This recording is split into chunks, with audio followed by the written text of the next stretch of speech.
Hola, bienvenidos a este curso de algoritmos y diagramas de flujo con el programa PCInt. En este primer capítulo vamos a estar analizando lo siguiente, lo que son los algoritmos y diagramas de flujo, las definiciones de estos, conceptos básicos como lo son tipo de datos, numéricos, alfanuméricos y lógicos, identificadores, variables y constantes, operaciones aritméticas, expresiones, lo que son expresiones lógicas, operadores relacionales y operadores lógicos, el bloque de asignación. Y para poder entender estos temas, vamos a realizar algunos ejercicios simples.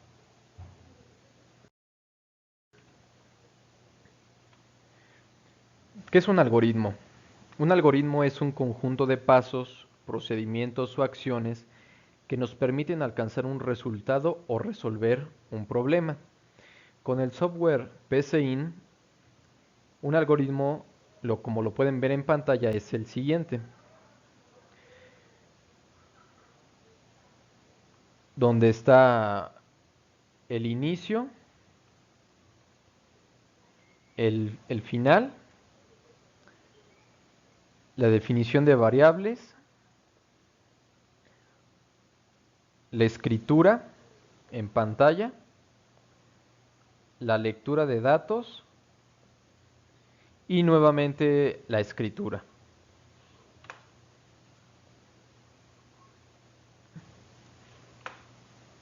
¿Qué es un diagrama de flujo?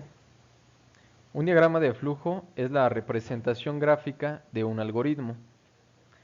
Con el software PCInt podemos desarrollar un diagrama de flujo de la siguiente forma.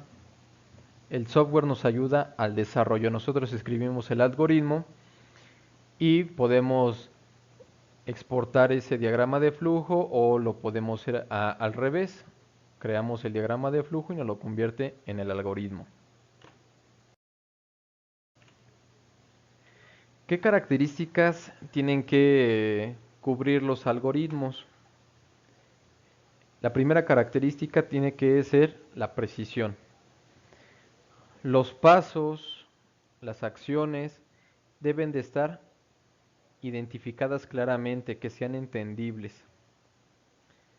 Tiene que cumplir la siguiente característica, que es el determinismo.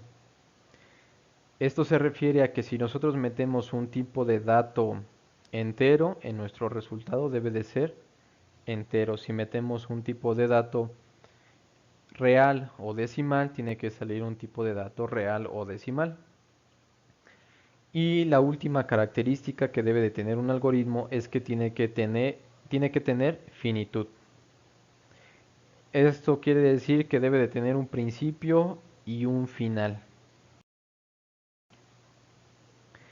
¿Cuáles son las etapas de un problema o de un algoritmo? Básicamente son tres. En el problema analizamos el problema, construimos la solución, que en este caso sería el algoritmo, y verificamos el algoritmo. Con un algoritmo debemos de tener datos de entrada, un procesamiento de esos datos de entrada y una impresión de los resultados en el procesamiento de los datos. Los símbolos para la construcción de un diagrama de flujo son los siguientes: un óvalo que marca el inicio y el término. El siguiente símbolo representa la lectura de datos. El siguiente representa los procesos que nosotros vamos a realizar en un algoritmo o en un diagrama de flujo, más bien dicho. La representación de decisión. Esta también es una decisión. Una representación de decisión múltiple. La impresión del resultado en pantalla las flechas que representan la dirección del flujo del diagrama, el símbolo que representa conexión dentro de la misma página y símbolos que también se utilizan para conectar diferentes páginas. Obviamente puede haber más símbolos, estos son algunos, o se pueden representar también de otras formas, dependiendo el autor o dependiendo el programa que nosotros estemos utilizando.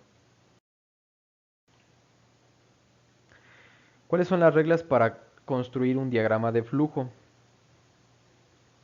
Bueno, la primera es que debe de tener un inicio y un final, que las líneas utilizadas solamente pueden indicar el flujo por donde va el diagrama, tienen que ser rectas, verticales y horizontales.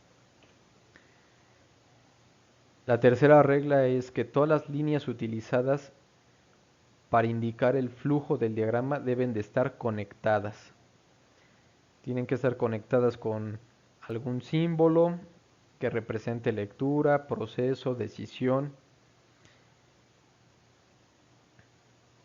El cuarto punto tiene que ser que el diagrama de flujo es construido de arriba hacia abajo y de izquierda a derecha. La notación que se utiliza en el diagrama de flujo debe ser independiente al del lenguaje de programación, aunque este diagrama de flujo y lo que puede ser el pseudocódigo o el algoritmo nos ayudan a la construcción de un programa. El sexto es que cuando realicemos una tarea compleja debemos de poner comentarios que nos ayuden a entender lo que nosotros hicimos o quisimos dar a entender con ese diagrama de flujo o con ese pseudocódigo o algoritmo. Si el diagrama de flujo requiere más de una hoja, debemos de utilizar los conectores adecuados y numerar las páginas. Y el último es de que no puede llegar más de una línea un símbolo.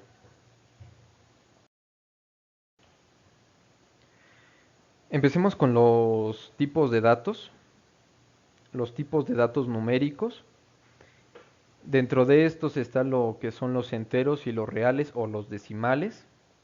Un ejemplo de los datos enteros que tienen que estar precedidos ya sea del signo positivo o del signo negativo, pero que no tienen ninguna parte decimal, y en el ejemplo vemos algunos como el 5, el 100, el -8, el -780, esos son datos enteros. Los datos reales o los datos decimales igual pueden estar precedidos del signo positivo o signo negativo, pero sí tienen una parte decimal. Por ejemplo, 5.2, 100.26, -6.7, etcétera, etcétera. Los datos alfanuméricos. Aquí encontramos lo que es un carácter y una cadena de caracteres. En el tipo carácter, bueno, solamente se escribe entre apóstrofes y pueden ser letras como la A, la H, la W, la B, la V, entre otras. O algún símbolo también puede ser. Los tipos de dato cadena, pues es el conjunto de varios caracteres que pueden ir también entre comillas, como el de hola o frases específicas como muchos, pocos, etcétera. Los tipos de datos lógicos o tipos de datos booleanos son los que pueden tomar solamente dos valores, verdadero o falso, o en inglés true false, o 0 y 1. Pasemos a lo que son identificadores, variables y las constantes. ¿Qué es un identificador? Bueno, los datos a procesar por la computadora, ya sean simples o estructurados, deben almacenar en las casillas o celdas de la memoria para después poder utilizarlos. Un identificador se forma de acuerdo a ciertas reglas. El primer carácter tiene que ser una letra. Los demás caracteres pueden ser letras, dígitos o el símbolo especial de guión bajo.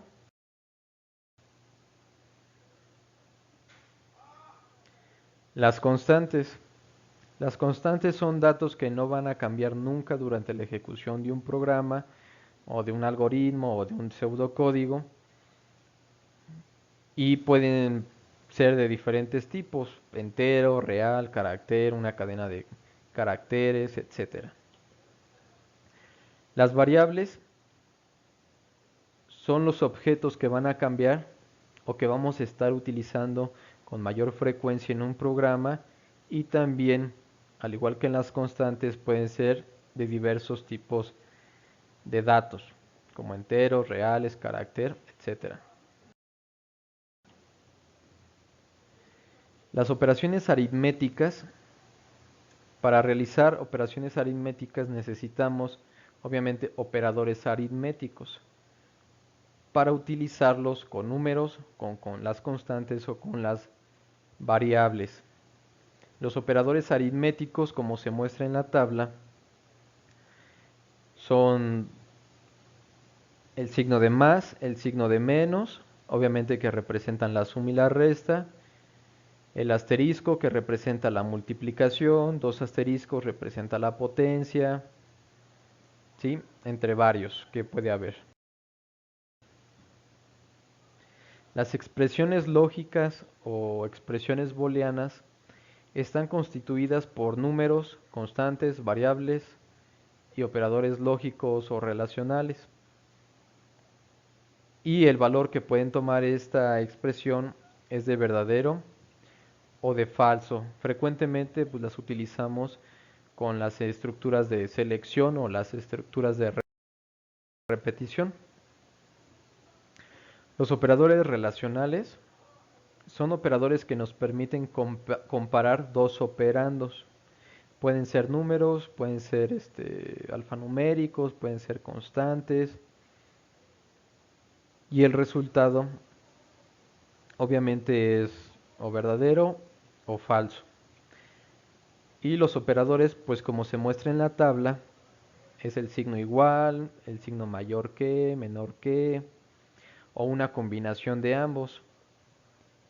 Mayor o igual, menor o igual, o diferente que es el símbolo de mayor que y menor que.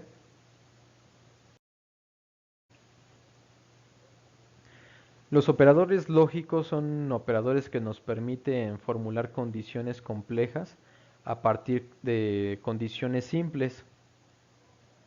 Y algunos operadores lógicos pues son los que están ahí en la tabla. Uno es el no, el y o el o.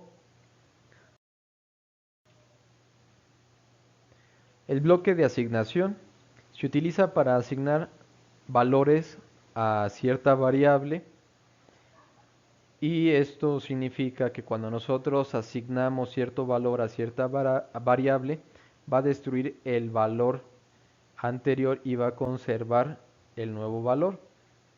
Como se muestra en la pantalla, el ejemplo está ahí. Puede ser el signo de igual, el bloque de asignación, o también se puede representar con una flecha. En resumen, lo que aprendimos en este tema lo vamos a estar poniendo en práctica por medio de unos ejercicios que nos van a permitir comprender un poco más acerca de este tema. Y les agradecemos por su atención a este primer bloque de este primer capítulo.